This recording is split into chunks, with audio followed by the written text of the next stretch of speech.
여러분 반갑습니다.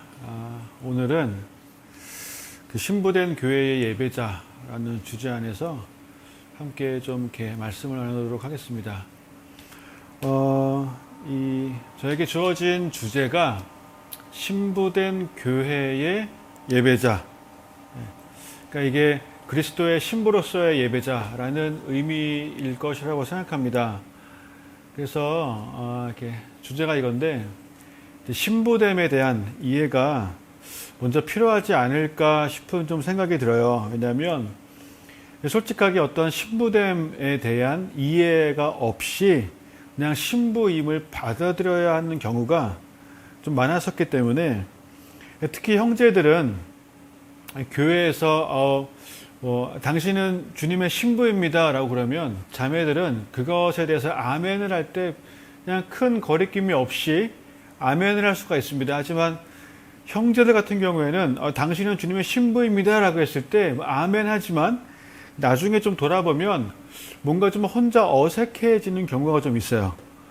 난 남자인데 내가 신부라고? 라고 하면서 마음속에서 이렇게 좀 부딪히는 경우들을 겪는 사람들이 제가 보니까 생각보다 꽤 있습니다.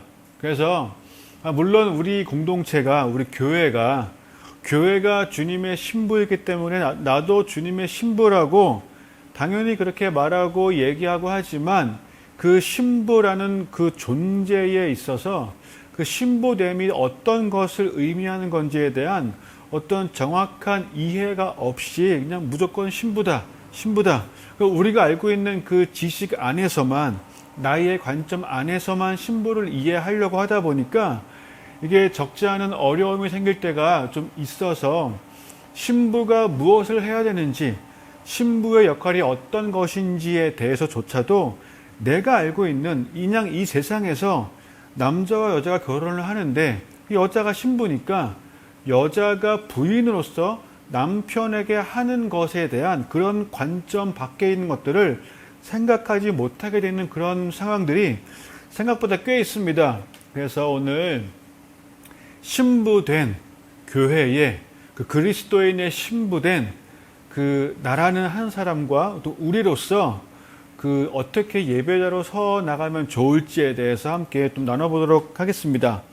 근데 일단은 저희가 뭘 보고 싶냐면 영상을 보시는 분들 대부분이 아마 이제 중고등학생들, 학생들일 텐데 어떤 사람들은 어려서부터 어떤 사람들은 뭐 정말 모태신앙이라고 하는 저는 그 모태신앙이란 말에 대해서 100% 동의하지는 않지만 왜냐하면 신앙이란 것은 어떤 부모의 선택에 의해서 나에게 주어진 것이 아니기 때문에 절대 그렇지 않아요. 신앙이란 것은 내가 복음을 듣고 내가 내 삶 가운데 예수 그리스도를 따르기로 내가 스스로 선택을 했을 때 그때부터가 내 삶이 이제 그리스도인으로서 가는 거고 그 신앙생활은 내가 선택해서 가야지 엄마 뱃속에서 내가 이미 신앙생활을 하고 있었다? 아니요. 저는 동의하지 않습니다. 그래서 아무튼 여러분들 중에 어떤 사람들은 집이 그 기독교 집안이었기 때문에 뭐 태어날 때부터 이렇게 교회를 다니는 사람도 있을 것이고 어떤 사람들은 아무래도 그냥 나중에 친구 따라서 왔다든가 이제 신앙생활 교회를 다닌 지 얼마 안 된 사람들도 분명히 있을 것이고 그리고 아마 어떤 사람들은 교회를 아무리 오래 다녔지만 아직 구원의 확신이 없는 경우도 분명히 있어요. 이 점은 제가 좀 짚고 넘어가고 싶어요. 여러분, 교회를 다닌다고 구원받는 거 아니에요. 교회를 다닌다고 천국 가는 거 아니에요.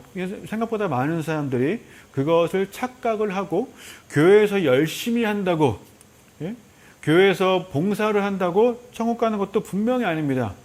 분명한 거는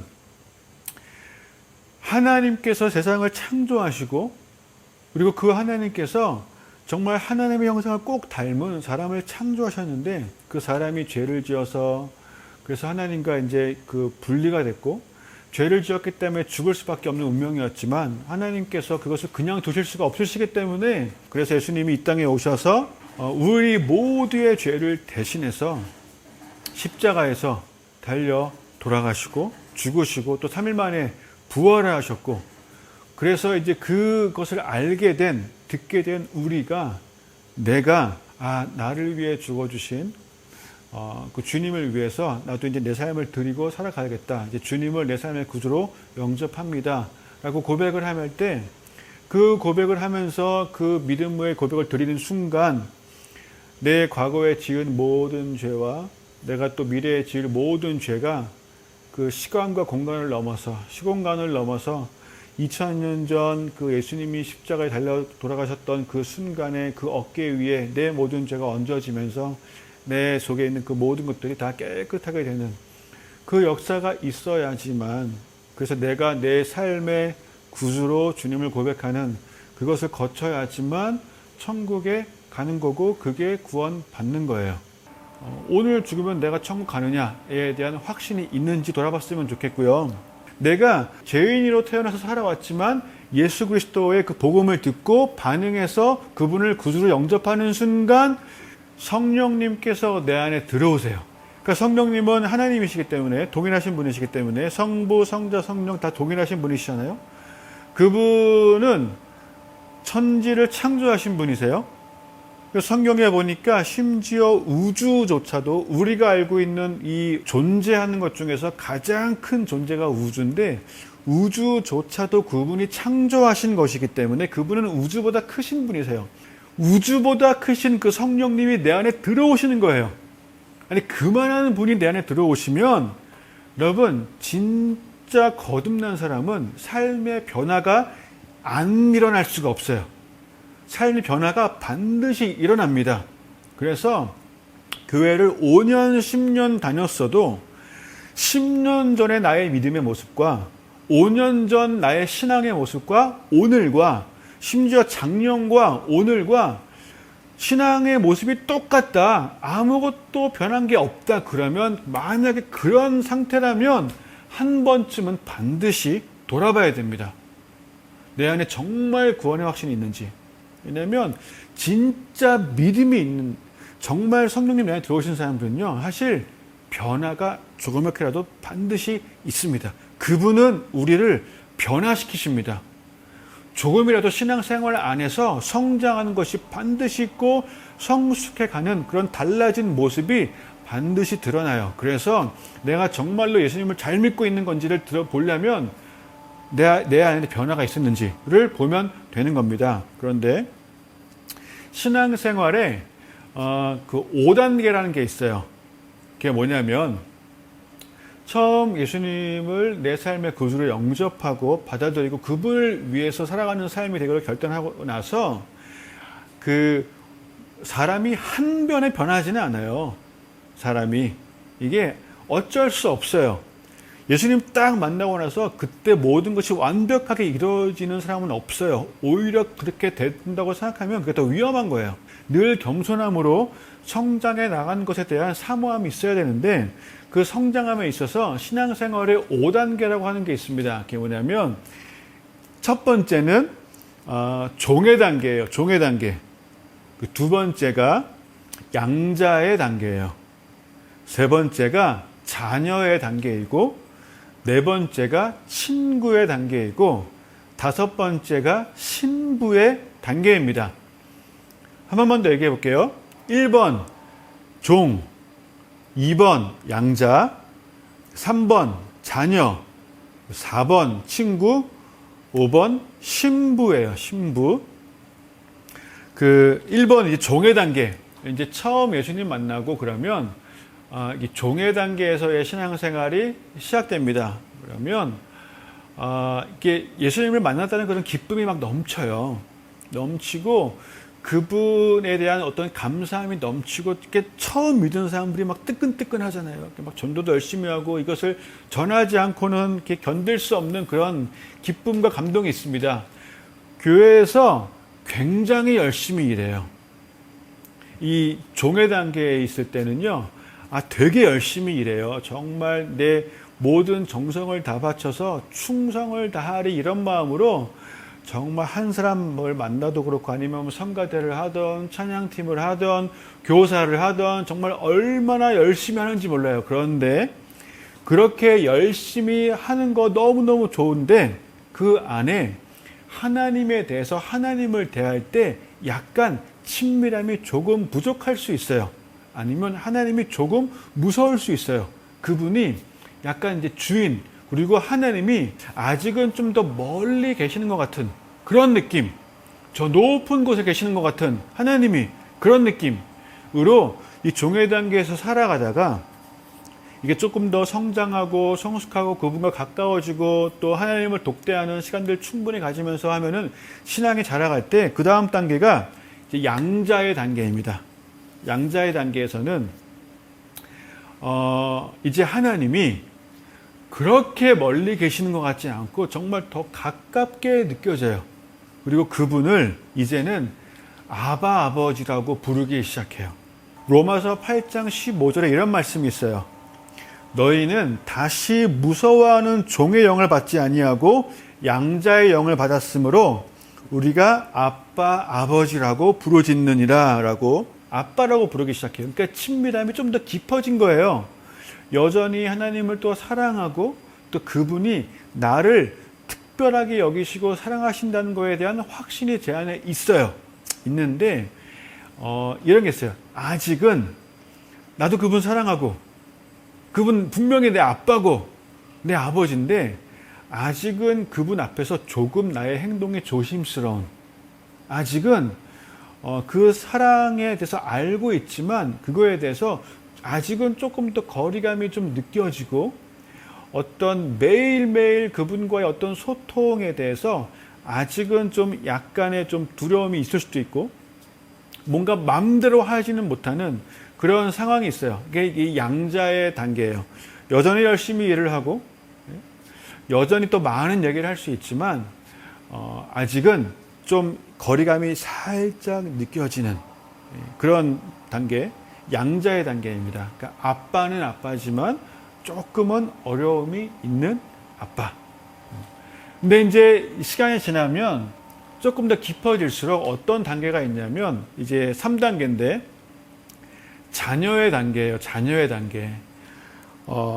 자녀의 단계는요, 그 아버지와의 전에는 느껴보지 못했던 굉장히 깊은 친밀함을 누릴 수 있습니다. 그러면서 더욱더 내 안에 확신과 믿음이 강해지는 거예요. 저분이 나를 얼마나 사랑하시는지, 정말 그분과 늘 한 방 안에 같이 있는 것 같은 느낌. 그러니까 기도할 때도요, 이제 1단계, 2단계에서의 기도의 태도와 이게 달라지는 거예요. 그러니까 1단계, 2단계에서는요, 아직 성숙하지 못한 단계에서는 내가 기도를 많이 해야 될 것 같고, 내가 말을 많이 해야 될 것 같고, 반복해서 계속 구해야 될 것 같고, 그 간절함 안에서 뭔가 나의 애씀과 나의 열심이 좀 이렇게 아직도 섞여 있는 이런 모습이 있는데, 자녀의 단계만 들어가도요, 그분이 정말 나의 그냥 짧은 한마디도 얼마나 귀 기울여 들으시는지에 대한 확신이 생겨요. 확신이. 저의 자녀들이 저를 대하는 태도를 보면요, 굉장한 믿음이 있어요. 그러니까 예를 들면 이런 거예요. 장난감 가게에 가면 그 양자 정도나 종의 정도면은 저분이 내가 이 장난감을 사고 싶다고 말하면 사주실까? 안 사주실 것 같은, 안 사주실 수도 있겠다. 내가 좀 잘했나 그동안? 내가 어떻게 말 잘 들었나? 말 잘 들었으면은 사주실 텐데. 에 대한 어떤 그런 불안감도 같이 있는, 여전히. 그래서, 사주시면 좋은데, 라는 어떤 그런 상태지만, 자녀는 아빠한테 그러지 않아요. 자녀는 그냥 얼마나 담대한지, 아빠, 저 이 장난감 사면 안 될까요? 라고 하는 것이 아니라, 당당하게 장난감을 2개, 3개를 집어와서, 아빠, 나 이 중에 뭐 살까? 2개 다 살까? 라고 하면서 아빠의 의중은 물어보지도 않고 당연히 내가 요구하면 아빠는 들어주신다. 에 대한 믿음이 흔들리지가 않아요. 굉장한 확신이 있어요. 굉장한 확신이. 그런 것처럼 자녀의 단계에 들어가면 이제 이미 하나님과 많은 것들을 경험한 사람이에요. 그렇다고 그분 앞에서 함부로 하자가 아니에요. 함부로 하는 것이 아니라 그분이 나를 훈계를 하실지라도 그 훈계가 얼마나 나를 사랑하셨기 때문에 하신 거였는지를 아는 거예요. 여러분, 자녀도요, 정말 성숙한 자녀가 있어요. 그 자녀됨에 있어서 성숙함이 있거든요. 그러니까 예를 들면 어렸을 때는 엄마가 초콜릿을 나에게 줘야지만 나를 사랑하는구나 라고 생각하지만, 성숙한 자녀는 초콜릿을 먹으면 이빨 썼기 때문에 초콜릿을 주지 않아도 왜 안 주는지, 안 주는 엄마의 마음을 알기 때문에 그 초콜릿을 주지 않는 엄마의 사랑을 아는 거, 그게 성숙한 자녀예요. 감사할 수 있고 그래도 엄마를 사랑할 수 있는, 그걸 이해할 수 있는 그 이해함이 있는 자녀의 성숙함이 있거든요. 그렇게 신앙도 자녀로서 성숙하는 단계가 있습니다. 빌립보서 2장 15절에 이런 말씀이 있습니다. 이는 너희가 흠이 없고 순전하여 어그러지고 거스르는 세대 가운데서 하나님의 흠없는 자녀로 세상에서 그들 가운데 빛들로 나타내며. 아멘. 이 자녀의 단계에서는 충분히 그 아버지의 사랑을 알기 때문에 나 스스로 정말 이제는 그 어두워지고 그 어그러지고 거스르는 이 세상 가운데 흠없는 자녀의 모습으로서 빛을 보일 수 있는 단계가 이미 간 거예요. 이게 그냥 내 삶 가운데 아버지의 친밀함 속에서. 그런데 그 자녀의 단계에서 더 열심히 주 앞에 나가고 말씀과 기도의 시간을 가지면서 주님과 교제하면 더 깊은 친밀함 가운데로 들어가면서 그 다음 단계로 갈 수가 있어요. 그게 뭐냐면 이제 친구의 단계예요. 더 성숙하면 친구의 단계로 들어갑니다. 친구의 단계.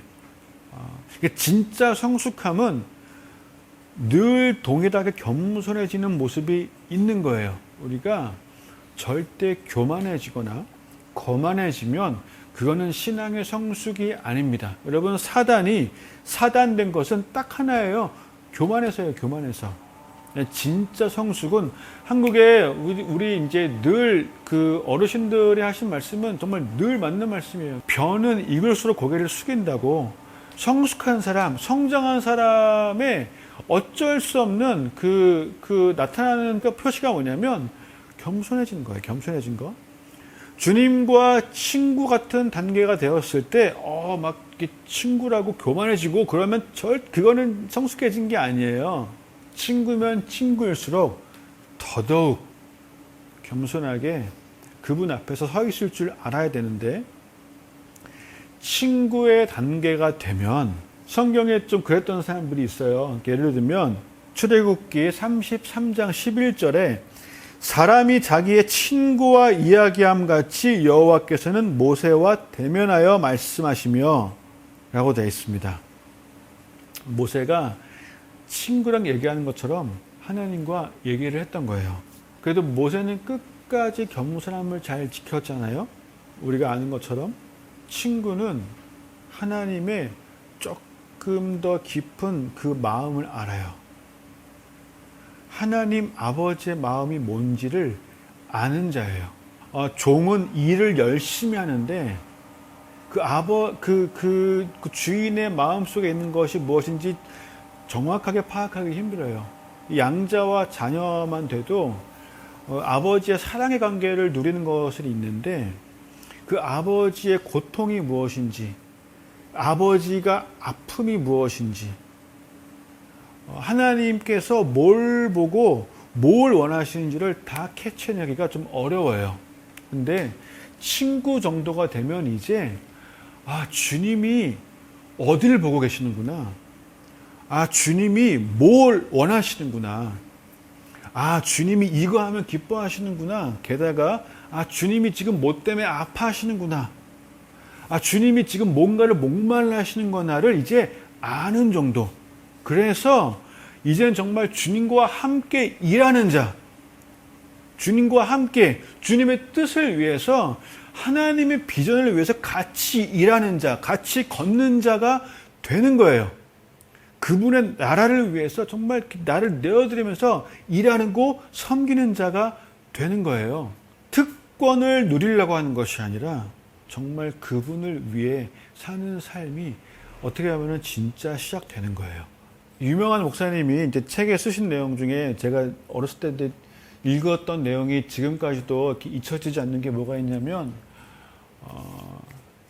청년의 올도라도 뿌려야 한다라는 책에 이세철 목사님, 미신과 신앙의 차이가 무엇인지에 대해서 이렇게 말씀하고 계세요. 한국은 사실 굉장히 미신 문화가 강했던 나라이기 때문에 기독교가 들어오고 복음이 들어온 이후에 교회 안에서 너무 섞여버린 부분이 사실 없지 않아 있어요. 신앙생활을 하고 있다고 말은 하고 있지만 어떻게 보면 미신생활을 하고 있는 경우가 굉장히 많아요. 왜냐하면 미신과 신앙의 차이가 뭐냐면, 미신은 내가 원하는 걸 이루기 위해서, 나의 소원을 이루기 위해서 신이란 존재를 이용하는 게 미신이에요. 신앙은 그 신이란 존재, 그 하나님께서 원하시는 것을 이루기 위해서 내 삶을 드리는 게 신앙이에요. 그래서 우리가 교회 안에서, 기독교 안에서 기도하고 하는 이 모든 것들이, 하나님이란 존재한테 나 이거 해주세요, 저거 해주세요, 이거 됐으면 좋겠고, 내 자녀가 뭐가 됐으면 좋겠고, 내 앞날에 이것이 이루어졌으면 좋겠고, 이런 것을 위해서 교회를 다니고 있다면 그거는 사실 미신 생활이에요. 우리가 친구로서 이제는 하나님과 같은 관점을 가지고 정말 그분을 위해서만 함께 걸어가는 삶, 이게 친구의 신앙의 단계입니다. 요한복음 3장에 보니까 그 세례 요한이 이런 얘기를 해요. 그러니까 그 광야에 외치는 자의 소리였던, 주님의 오실 길을 예배하는 그 역할이었던 세례 요한이 뭐라고 하냐면, 신부를 취하는 자는 신랑이나 서서 신랑의 음성을 듣는 친구가 크게 기뻐하나니 나는 이러한 기쁨으로 충만하였노라 라고 얘기해요. 그 친구의 기쁨이 있습니다. 그 신랑이 있고 신부가 있는데, 이 신랑의 친구라고 나를 고백하는 거예요. 신랑의 소망이 이루어질 때 그 기뻐하는 신랑을 보면서 그냥 신랑이 기뻐하기 때문에 나도 기쁘다, 나는 이 정도 기쁨만 있으면 충분하다라고 고백하는 거, 이게 친구의 신앙의 고백인 거예요. 또 보면은 어떤 말씀하시냐면은, 너희는 내가 명하는 대로 행하면 곧 나의 친구라 라고 말씀하세요. 주님이. 그 주님의 그 뜻대로 행하는 자들, 주여 주여 하는 자들 말고 내 아버지의 뜻대로 행하는 자라야만 천국 간다고 했는데, 정말 내 주님의 뜻대로 행하는 자들은 주님이 친구라고 불러주시는 거예요. 그리고 또 요한복음에 이런 말씀이 있어요. 이제부터는 너희를 종이라 하지 아니하리니 종은 주인이 하는 것을 알지 못함이라. 너희를 친구라 하였노니 내가 내 아버지께 들은 것을 다 너희에게 알게 하였음이라. 아멘. 그러니까 이제 친구의 단계가 되면요, 그 하나님 나라의 일들을 이제 알기 시작해요. 주님이 말씀해 주시기 시작. 그만큼 성장한 거고, 그만큼 그릇이 성숙해진 거예요. 이제는 담아낼 수 있는 거예요. 이제는 자녀의 단계에서도 조금 어려울 수 있어요. 하지만 이제 담아낼 수 있는 거예요. 할렐루야. 여러분, 이 친구도 굉장히 성숙한 신앙의 단계이지만, 이 신앙의 단계의 최고점은 이 친구 다음 거는요, 신부의 단계예요. 신부의 단계. 이 신부의 단계에서는요, 사실 굉장히 많은 부분이 미스테리한 것이고, 이 신부의 단계는 뭐냐면요, 신랑과 가장 가까운 사람이고 신랑과 한 몸이에요. 한 몸. 그 신랑의 가장 깊고 가장 비밀한 것들을 알고 있는, 그것을 신랑과 함께 대화하게 되는, 그리고 아예 신랑이 원하는 것이 내가 원하는 것이고, 주님이 기뻐하는 것이 내가 기뻐하는 것이고, 어차피 주님과 나는 하나이기 때문에 이 신앙의 단계가 신부의 단계예요. 이제는 눈빛만 봐도 그분이 원하시는 게 뭔지 아는 사람. 어떤 상황이 돼도, 어떤 환경이 돼도, 그분이 원하시는 건 이거야 를 아는 사람.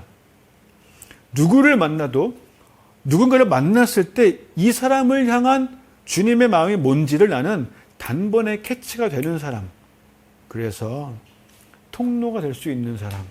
그리고 이 세상 그 어떤 것보다도 주님 한 분만을 더 간구하게 되고 더 간절히 원하게 되고 더 사랑하게 되고 더 사모하게 되고 알면 알수록 그분의 매력에 더 깊이 빠져들어가는 그분 외에는 사실 다 뭐야?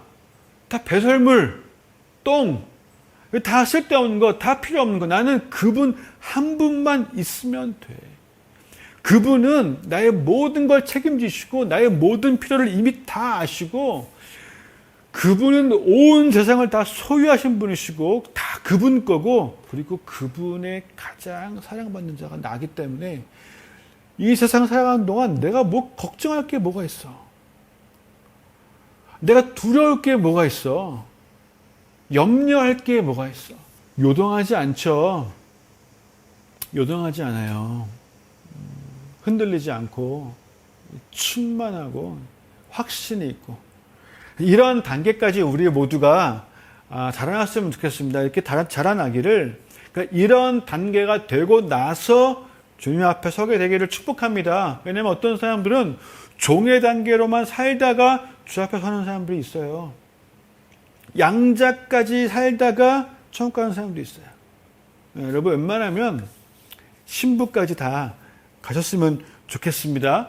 주님의 신부라는 것에 대해서 이게 뭐 이렇게 신학적이고 이론적인 것이 중요한 것이 아니라 그냥 정말 주님이 나를 사랑하시고 내가 주님을 사랑하는 거 이게 중요한 거잖아요. 이게 제일 중요한 거예요. 솔직히 말하면 하나님이 천지창조하시고 사람을 만드셨는데 그 사람에게 하나님 자신을 이렇게 보여주시고 나타내시고 가르쳐 주시고 계시하시고 그 하나님 나라의 엄청난 것들을 우리한테 말해 주시고 싶으시지만 이게 인간이 담당할 수 있는 이 제한이 있는 거예요. 사람의 사고와 두뇌와 지식과 사람의 언어로 다 표현이 안 되셨기 때문에 그나마 하나님 나라의 일들을 여러 가지 비유로 또 그나마 그냥 알아듣기 쉽게 말씀해 주신 거고 훨씬 더 그 이상의 것들은요 아마 다 말씀해 주셔도 이해하지 못해요. 예를 들면 이런 거예요. 천국 갔다 온 간증 중에 어떤 간증이 있었냐면 저한테 너무 임팩트가 있었어요. 천국 갔더니 천국은 색깔과 소리와 음과 질감과 이런 것이 그냥 다 하나다 라는 말을 들은 적이 있어요. 되게 궁금해요. 그게 어떤 걸까 도대체? 어떤 거길래 도레미파솔라시도 그 음과 색감과 질감과 소리 이게 다 하나일까? 어떤 걸까? 예를 들면 또 이런 거 있잖아요. 천국에 비하면 지금 우리가 살고 있는 이 세상은 그림자라는 거예요. 그림자. 여러분 그림자가 색깔이 있어요? 색깔이 없잖아요. 지금 우리가 살고 있는 이 세상이 뭐 노란색, 빨간색, 검은색 색깔 다 있지만 천국에 비하면 이 색깔들이 그냥 그림자 수준이라는 거예요. 그럼 천국 가면 정말 얼마나 여기에 비해서 얼마나 훨씬 더 아름답고 놀랍고 지금 우리로서는 이해가 안 될 만한 왜냐면 우리의 관점은 이게 다니까 이 세상 관점이 다니까 우리가 경험해 본 것들 이상의 것들을 잘 생각하지 못하니까 그래서 하나님께서 아마 그 주님과 우리와 관계에 대해서 그나마 가장 근접한 표현으로 선택하신 것이 신부라는 단계, 그만큼 가장 가깝고 가장 하나야 라는 것을 표현하시기 위해서 택하신 단어가 아마 신부였을 거라고 저는 생각을 합니다. 고린도후서 11장 2절에 보니까 제가 읽어드릴게요. 내가 하나님의 열심으로 너희를 위하여 열심을 내노니 내가 너희를 정결한 처녀로 한 남편인 그리스도께 드리려고 중매함이로다 라고 얘기하고 있어요. 그리고 에베소서 5장에 보니까 아내들이여 자기 남편에게 복종하기를 주께 하듯 하라. 이는 남편이 아내의 머리됨이 그리스도께서 교회의 머리됨과 같음이니 그가 바로 몸의 구주시니라.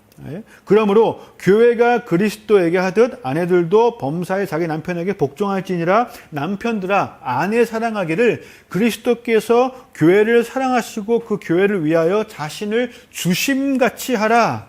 그러므로 사람이 부모를 떠나 그 아내와 합하여 그 둘이 한 육체가 될지니 이 비밀이 크도다. 나는 그리스도와 교회에 대하여 말하노라. 라고 말씀하고 계시는 거예요. 그러니까 주님과 교회인 우리 한 사람 한 사람도 주의 성전인 교회잖아요. 그죠? 주님과 우리의 관계에 대해서 그나마 가장 근접한 비유로 이 세상에 우리가 알고 있는 것 중에서 택하신 것이 남편과 아내예요. 남편과 아내 가장 가까운, 결혼 전에는 둘 다 반쪽이었는데 의지에서야 둘이 하나가 되는 그런 만큼 가장 가까운 비유가 신부였던 거예요. 신부. 사실 뭐 천국은 예수님이 사람들이 와갖고 이렇게 천국에 대해서 부활에 대해서 이렇게 얘기했을 때 천국은 장가도 안 가고 시집도 안 간다. 마태복음 22장이나 마가복음에 이렇게 써 있거든요. 그래서 우리가 알고 있는 남편과 부인이 있는데 부인의 역할은 뭐고 남편의 역할은 뭐고 이런 거를 넘어선 것이 분명히 있는 거고, 중요한 건 사랑하는 거. 중요한 건 뭐가 있냐면 깰 수 없는 언약이 있다는 거예요. 언약. 이스라엘에 가면, 이제 저도 들은 얘기지만, 이스라엘에서 이제 유대인들이 할례식이라는 걸 해요. 그러니까 그들은 지금도 이제 할례를 지켜오고 있잖아요. 근데 결혼식보다 더 성대하게 할례식을 치르는 경우들이 있다고 해요. 그러니까 이들이 결혼도 한 남자와 한 여자인데 평생에 가장 큰 그 언약이 이루어지는 건데, 그것보다 할례식을 더 성대하게 치른다는 거예요. 그러니까 하나님과의 언약에 대해서 얼마나 크게 여기는지, 내 인생 통틀어서 가장 중요한 것이 그 하나님과의 언약이다. 그 할례가 하나님과 그 유대 민족과의 그 언약을 표시하는 거잖아요. 그래서 그 할례식을 굉장히 중요하게 여기고 그 할례식을 굉장히 성대하게 치른다고 얘기 들었어요. 여러분, 결혼도 한 사람이 다른 한 사람과 정말 죽는 날까지 변하지 않고 서로에게 속하는 것을 언약하여 지켜 나가는 것이 언약이잖아요.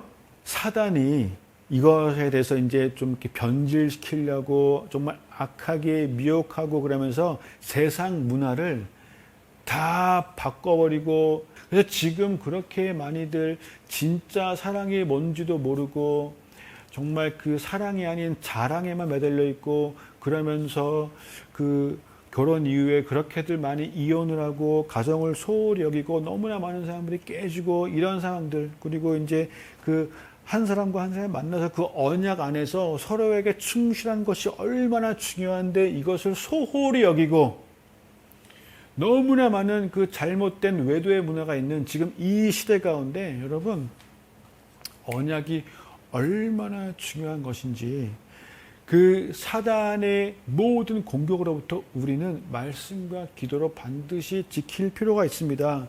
그리스도의 신부라는 것에 대해서, 그리스도의 신부로서의 의미는 지금 우리처럼 한 남자와 한 여자가 결혼 생활을 막 알콩달콩 하는 거에 의미를 두는 것이 아니라, 그것 때문에 그리스도의 신부라는 표현을 하신 것이 아니라 주님과 나 사이에 결코 변하면 안 되는, 절대 깰 수 없는 그 언약을 둔 관계라는 것에 의미를 두셨기 때문에 신부라는 단어를 아마 택하셨을 거예요. 회사도 이게 이제 계약 관계이기 때문에 열심히 일을 하는 거잖아요. 계약이 이제 뭐 맺을 계자에 약속할 약자인데, 언약은 말씀 원자에 약속할 약자예요. 하나님이 말씀으로 천지를 창조하셨는데 그 말씀으로 맺어진 언약, 약속인 거예요. 그래서 이 기본 개념이 없으면 신부라는 단어를 아무리 뭐 어렵게 이렇게 막 깊이 풀어서 이해해봤자 어차피 이해가 잘 안 돼요. 그러니까 주님께서 사실 우리를 먼저 그 신분을 변화시키신 다음에 그 다음에 신부를 삼으시는 거예요. 그래서 이 언약에는 두 가지가 다 들어가 있는 거예요. 우리가 예수 그리스도를 영접하는 순간 죽음에서 생명으로 옮겨지고 그 다음에 동시에 또 영원한 사랑의 관계로 들어가는 거. 이 두 가지가 포함되어 있어요. 그 사랑의 관계 안에서 이제 중요한 게 뭐냐면 여러분 신부가 남편의 말을 듣는 거예요. 성경에 보니까 순종이 제사보다 낫고라고 되어 있습니다. 신부는 남편의 말을 듣습니다. 가장 완전하시고 가장 완벽하신 그분의 음성을 듣는 거예요. 그리고 순종하는 거예요. 순종했을 때 이루어지는 일들을 경험하고 나면 이게 들을 수밖에 없고 순종할 수밖에 없어요. 왜냐하면 온 세상 만물의 주관자이신 그분이 다스리실 때 모든 것이 아름답게 변하기 때문이에요. 처음과 나중이신 그분의 디자인이 있어요. 천지 만물도 하나님의 음성에, 하나님의 말씀에 순종했을 때 어둠에서 시작해서 빛으로 갔어요. 그래서 유대인들은 지금도 하루의 시작이 저녁이잖아요. 그죠? 저녁이 되고 아침이 되니 내 삶도 죽을 수밖에 없었던 인생인데 그 어둠에서 순종했을 때, 지금 영접했을 때 이제 영원한 생명으로, 영원한 생명의 빛으로 옮겨진 거예요. 근데 그게 너무 놀라워요. 순종할 때 내가 겪는 내 개인적인 모든 아픔과 두려움과 고통의 상황들을 어둠에서 빛으로 바꾸시는 그것을 또 이루시기 위해서 죽으시고 부활하신 그 주님을 찬양할 수밖에 없게 되는 거. 이게 신부의 예배입니다. 그래서 그리스도의 신부의 예배라는 것은 이 순종함이 있을 때만 이루어지는 거예요. 그런 성숙한 그 믿음이 있는, 그래서 흔들리지 않고 주님을 바라보고 더 사랑하고 예배할 수 있는 것. 신부된 자들의 믿음 딱 하나예요. 딱 하나예요. 아가서를 봐도 그 신부된 자가 평생 고통을 느끼지 않는 삶은 아니에요. 아픔이 있을 수 있어요. 근데 신랑을 향한 믿음이 있는 거예요. 믿음이. 그래서 혹 나를 아프게 하는 상황이 될지라도 거기에 순종할 줄 알게 되는 거. 신부의 예배라는 것이요, 어떤 아름다운 화음, 아름다운 멜로디, 아름다운 모습으로 노래를 하고, 이것이 신부의 예배가 아니고요. 신부의 예배는 정말 요동하지 않는 믿음을 가진 자의 예배예요. 눈물로 씨를 뿌려도 기쁨으로 그 단을 거둔다고 했을 때, 여러분, 씨를 뿌릴 때 눈물이 나는 게 그게 잘못된 게 아니라는 것을 아는 자들, 성숙한 자들이에요. 현대 그리스도인들이 미신 생활을 하고 있으면요, 굉장히 오해를 많이 해요. 주님이 나를 사랑하시니까 내가 평안해야 되고, 내가 늘 행복해야 되고, 주님이 나를 사랑하시니까 내가 좋아하는 거를 할 때 기뻐하시겠지. 여러분, 이거 진짜 종의 단계도 아직 못 가는 수준일 수도 있어요. 하나님은 나를 사랑하시니까 내가 좋아하는 걸 주셔야 되고, 하나님은 나를 사랑하시니까 내가 내 평생에 힘든 일 없어야 되고, 어려운 일 없어야 되고, 나는 고통을 느끼면 안 되고, 두려운 게 없어야 되고. 이거 신부의 예배라는 것은요, 신랑이라는 존재가 있다는 것만으로도 이게 아무리 힘들거나 아프다 할지라도 나는 당당히 갈 수 있다. 신랑이 부르신다. 나는 한다. 나는 순종한다. 나는 괜찮다. 라고 할 수 있는 거. 여러분, 이 믿음 자체가 주님 앞에서는 예배일 수 있습니다. 이 예배예요. 뭔가 행위를 해서만 노래를 해서만 예배하는 것이 아니라 이 예배예요. 지금 우리가 살고 있는 이 시대가 어려운 시대입니다. 나중에 돌아볼 때 코로나 시대라고 명칭이 될 수도 있겠죠. 근데 지금 이 시대에 저는 하나님께서 주님의 신부될 자들을 정결하게 하시고 계시다고 생각하고요. 단장시키고 계신다고 생각을 하고 있고, 또한 무장화시키고 계신다고 생각을 합니다. 우리가 지금 이때에 세상의 아름다움을 보고 눈에 좋아 보이는 것들을 취하려고 하는 그러한 것을 하면서 살아가는 것이 아니라 주님의 아름다움을 보고 주님의 아름다움을 계속 취하려고 애쓰는 그런 자리로 나갔으면 좋겠습니다. 예배는 사랑의 행위이지 다른 목적이 있는 것도 아니고, 예배는 굿이 아니잖아요.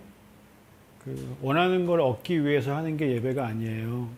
책임감이 요구되는 인사치레도 아니고 종교 행사는 더더욱 아니에요. 예배가 사람의 마음을 달래기 위한 모임도 아니에요. 그래서 예배가 뭐 위로에 포커스가 있거나 그러면 안 될 것 같아요. 예배는 정말 말 그대로 사랑의 행위입니다. 사랑하는 주님과 따로 시간을 내서 만나는 시간이에요. 베드로전서 1장에 이렇게 얘기하고 있어요. 예수를 너희가 보지 못하였으나 사랑하는도다.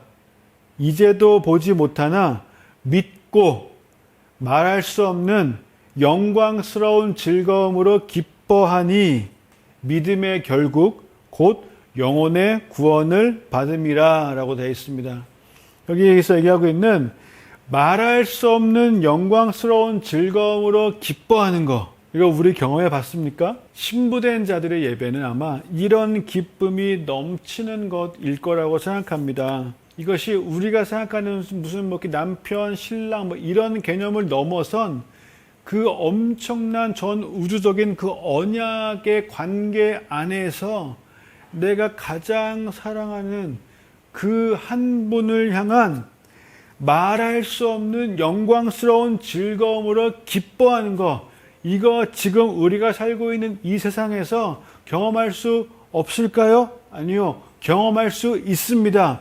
순종하는 자들에겐, 그분을 사랑하는 자들에겐 지금 같은 코로나 시대라고 하더라도 세상이 예배를 드리지 못하도록 교회 문을 닫아버리는 이런 시대라 할지라도 그리스도의 신부라면 이 기쁨을 누릴 수 있습니다. 장소의 문제가 아니라, 겉으로 보이는 예배의 행위의 문제가 아니라, 이거는 말로 표현이 안 되는 영광스러운 즐거움이 내 안에 있느냐 없느냐의 문제인 거예요. 그 기쁨이 내 안에 있다면 그것이 진정한 신부의 예배가 될 수 있는 겁니다. 이제 앞으로 어쩌면 세상은 교회가 예배를 드리기 더 어려운 세상이 될 수 있습니다. 하지만 그것은 그냥 하나님이 어쩌면 우리가 알고 있는 그 성경의 역사 속에서도 이웃나라를 들어서 회초리로 사용하시면서 주의 백성을 더 거룩하게 하시고 정결하게 하신 것처럼, 하나님이 코로나를 들어서 혹은 정권을 들어서 혹은 시대의 문화를 들어서 주님의 신부들을 또 정결하게 하시고 깨끗하게 하시고 새롭게 세우시는 그런 시간일 수 있습니다. 그 시간 속에서 이제 주님의 신부들이 세상을 바라보는 것이 아니라 주님을 바라보기 때문에 세상에 그 어떤 일이 일어나도 가장 두려워했던 그 사건들조차 가장 축복이 될 수 있는, 하나님에게는 모든 것이 재료가 된다는 그 믿음 가지고 그냥 주님 뵙는 그 날까지 나는 그냥 세상이 어떻게 되든 말든 무슨 소용돌이가 치던 말든 내가 가장 사랑하는 그분이 원하시는 일들을 오늘 하루하루 이루며 살아가겠다. 오늘 하루하루 그분의 얼굴을 보며 말씀과 기도 가운데 채워가며 오늘 하루 그분이 가장 아파하시는 아픔이 뭔지를 알아서 잃어버린 영혼들, 잃어버린 자녀들, 하나님이 너무나 기다리고 계시는 그 돌아오기 원하시는 그 영혼들을 향해서 나가겠다. 나는 먹든지 마시든지 주의 영광을 위해서 살아가겠다. 그래서 오늘 하루도 그렇게 열매 맺으며 하나님 나라가 세워지고 확장되는 것을 위해서 내게 주어진 시간들을 써가겠다. 그러면 그것이 이루어질 때 그분이 기뻐하시면 나도 그 기쁨으로 충만하고 말할 수 없는 영광스러운 기쁨으로 충만하고 주님을 우리가 보지 못했지만 눈으로 보지 못했지만 우리 안에 이미 주님을 사랑함이 충만하고 그 영광의 기쁨을 누리며 살아가는 것. 그래서 이제는 내 속에서 그 사랑함 가운데 이미 내 안에서 예배가 이루어지고 그 예배가 완전해지고 온전해짐으로 인해서 하루하루를 살아가는 그런 신부의 예배, 모두 함께 다 그 예배를 드리는 삶으로 들어가게 되시기를 예수님의 이름으로 살아계신 우리의 모든 것 되시고 우리의 전부이신 정말로 시작과 끝이 되시는 우리를 위해 죽으시고 부활하신 우리의 영원한 가장 가까운 친밀함과 가장 가까운 관계 언약을 허락하시는 그 예수 그리스도의 이름으로 축복합니다.